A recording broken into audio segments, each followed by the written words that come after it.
For code upgrade to be applied, you need to make sure that the estimate is marked as recoverable,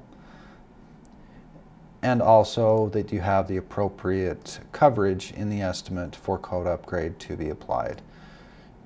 So in the Geomni items tab and under estimate settings, if those specific coverages and settings are in Xactimate, the recoverable button will appear, so you can mark that as recoverable, yes or no.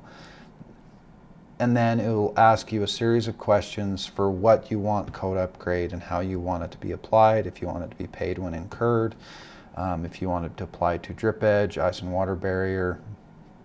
You just set those parameters and it'll automatically build that out in Xactimate and apply those settings appropriately.